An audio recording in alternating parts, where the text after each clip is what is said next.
In today's video, I'm going to teach you how to assign multiple people in Asana. As we dive into this, it's crucial to understand why Asana has certain limitations.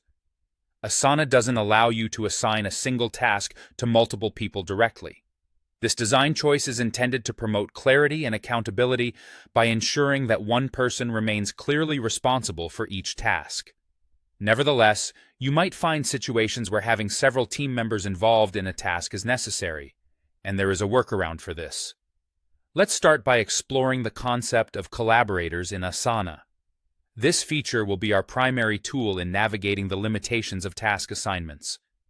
After you've logged into your account, you'll be directed to your Asana dashboard. Here, your projects will be visually organized for easy access. The next step is to locate the project you want to work on. Once you've found the right project, open it and simply click on the specific task you have in mind. This navigation takes you straight into the task details where you can start assigning collaborators.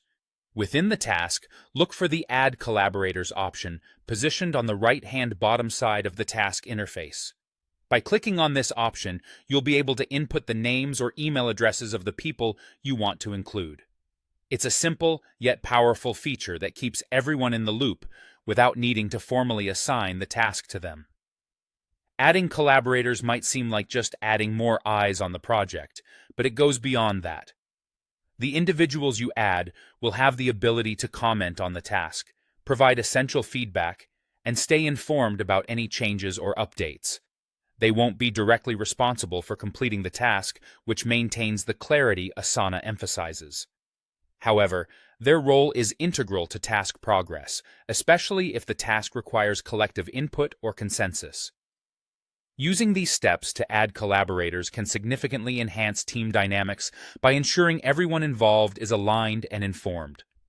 So, there you have it, the most effective way to work within Asana's structure while still getting input from multiple team members. Remember this method next time you face a task that benefits from collective insight and collaboration. Thank you for watching, and I hope this guide helps you navigate Asana with greater confidence.